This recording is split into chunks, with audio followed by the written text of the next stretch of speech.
So this study involved 74 fetuses, correct?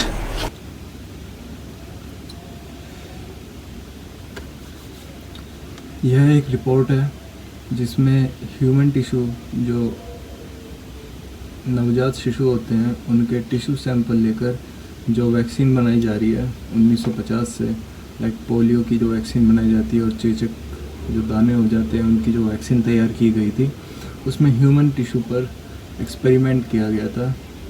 तो उसकी एक रिपोर्ट है। स्टैनले प्लॉटकिन की एक कंपनी है जो फीटस को खरीद कर यूज़ करती है और वैक्सीन तैयार करने में सहायता करती है। तो किसी प्रकार की कमेटी बैठाई गई और पब्लिक की डिमांड पर, और उसमें पूछा जाएगा इन कंपनी के मैनेजर से, स्टैनली प्लॉटकिन से, कि क्या चल रहा है आपकी कंपनी में। तो ये पूरी 10 घंटे की इन्वेस्टिगेशन है। यदि किसी आपको जानना है तो मैं लिंक सेंड कर दूँगा। और ये 10 घंटे की इन्वेस्टिगेशन है। एक यूट्यूब पेज पर ओनली इसी में के बारे में वीडियो है। तो उसकी एक 10 मिनट की वीडियो क्लिप, 10 मिनट की जो इन्वेस्टिगेशन है, इम्पोर्टेंट 10 मिनट, उसका मैं हिंदी में कन्वर्जन कर रहा हूँ। तो क्वेश्चन पूछा जा रहा है स्टैनली प्लॉटकिन से कि इस स्टडी में 74 फीटस का इस्तेमाल किया गया था। फीटस होता है तो जो गवर्नमेंट की तरफ से अलाउ है कि 3 महीने तक के तुम बच्चों को अबॉर्शन कर सकते हैं, तो उन अबॉर्शन किए हुए बच्चों को ये इस्तेमाल करते हैं स्टैनली प्लॉटकिन की कंपनी। तो हमारा भाई जो है पहला क्वेश्चन पूछ रहा है, क्या इसमें 74 फीटस का इस्तेमाल किया गया था, मतलब 74 नवजात बच्चों का इस्तेमाल किया गया था। तो आंसर कह रहा है, प्लॉटकिन कह रहा है, नहीं, मुझे नहीं पता कितने यूज़ हुए। I don't remember exactly how many. Turn to page 12 of the study.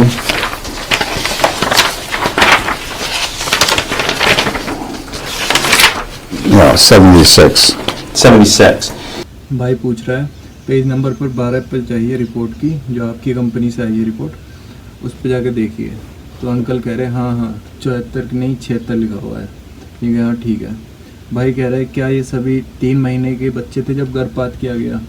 Uncle कह रहे हैं हाँ। फिर भाई पूछता है ये फीटस है जो सामाजिक और मानसिक कारणों से गर्भपात किए गए। अंकल कह रहे हैं करेक्ट, सही जवाब।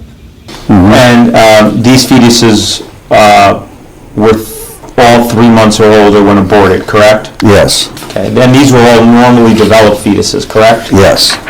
Okay. These included fetuses that were aborted for social and psychiatric reasons, correct? Correct.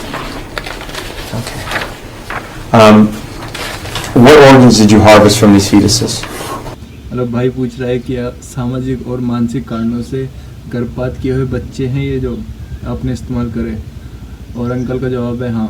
तो भाई पूछ रहा है आपने किस किस अंग का इस्तेमाल किया है उन बच्चों के।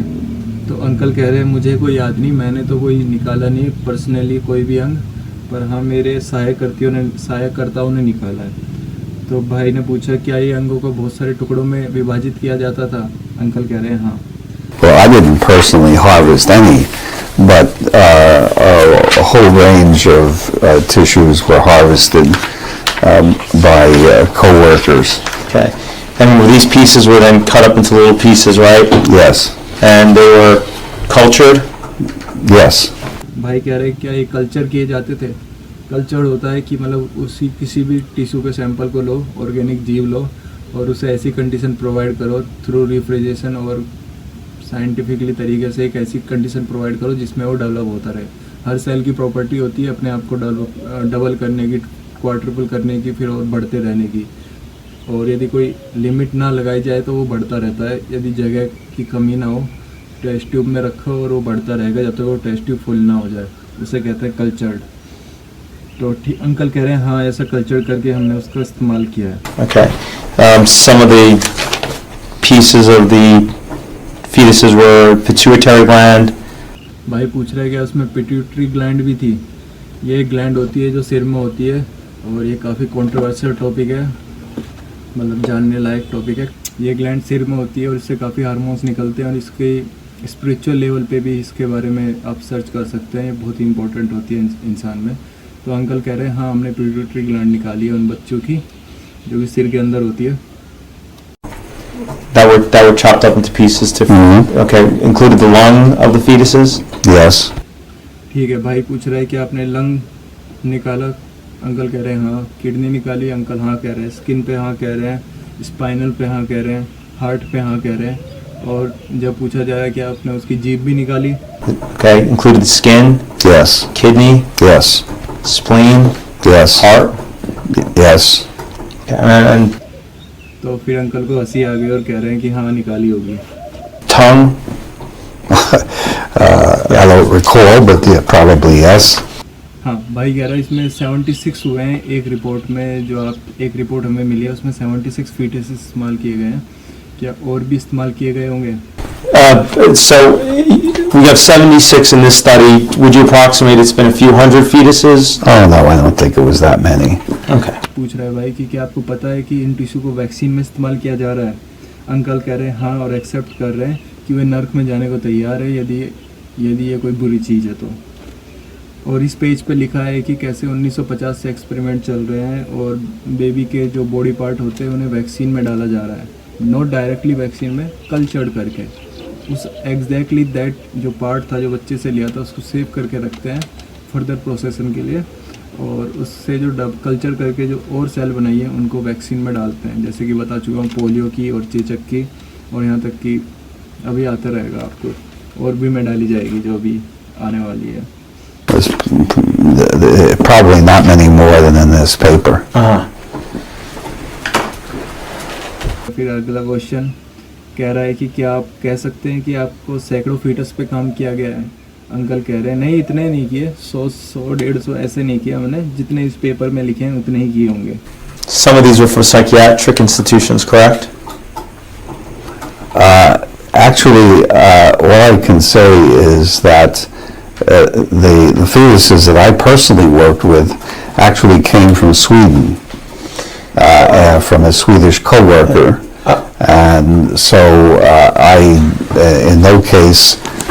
कुछ बच्चे पागल खाने में जो महिला भर्ती रहती है उनके बच्चे हैं।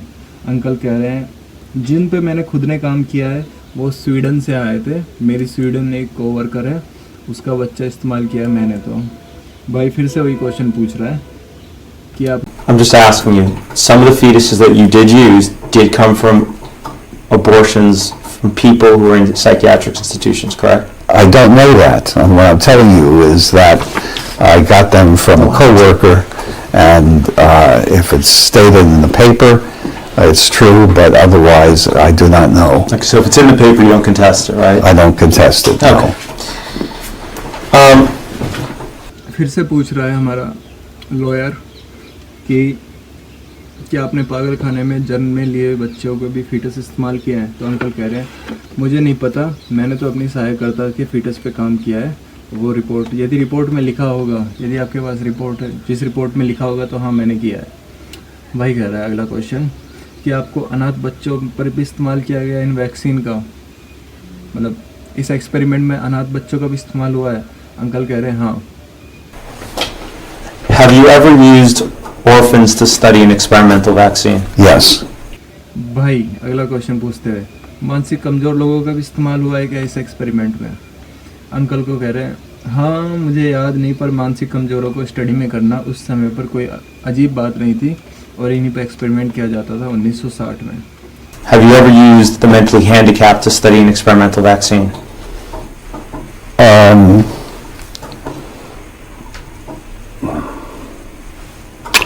I don't recollect ever doing studies in mentally handicapped individuals. At the time, in the 1960s, it was not an uncommon practice. So,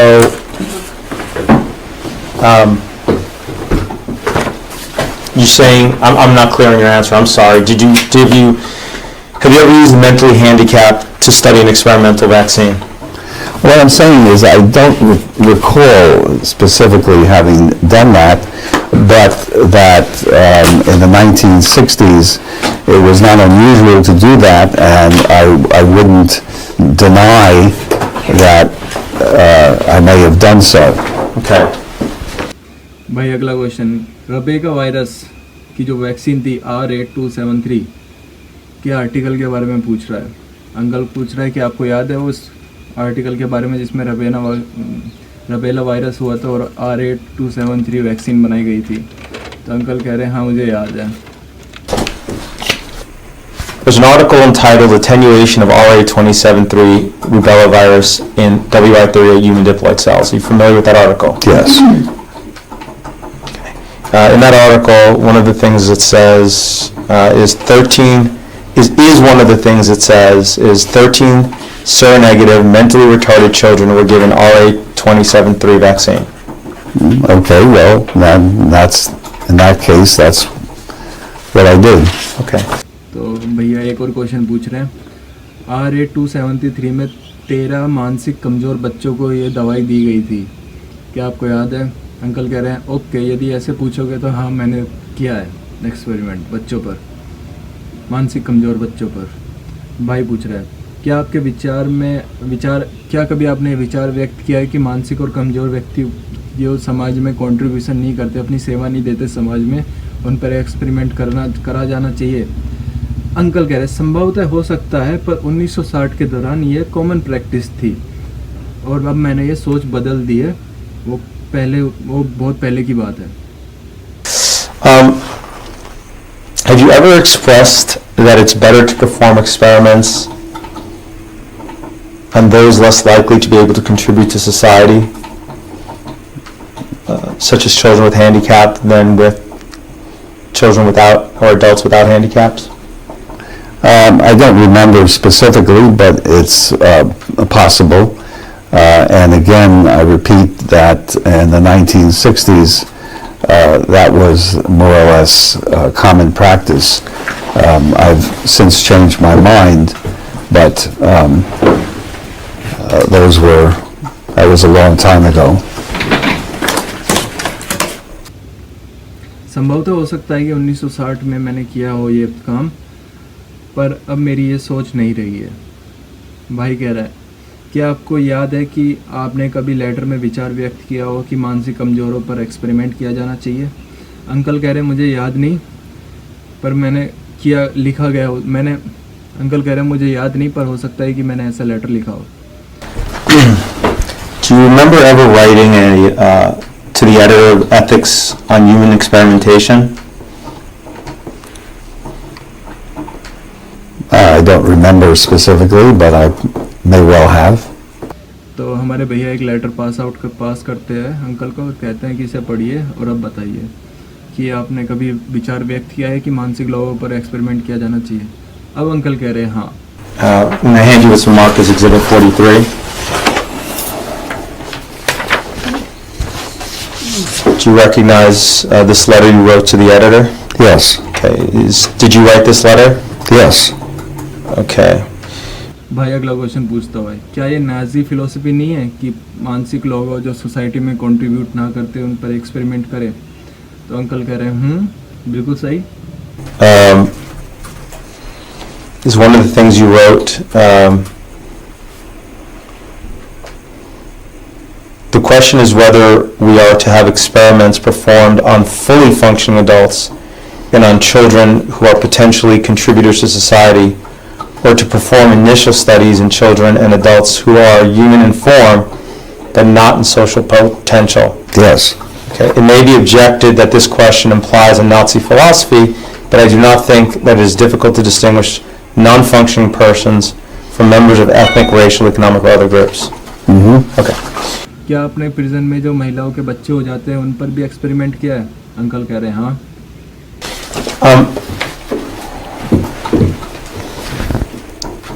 Have you ever used babies of mothers in prison to study an experimental vaccine? Yes.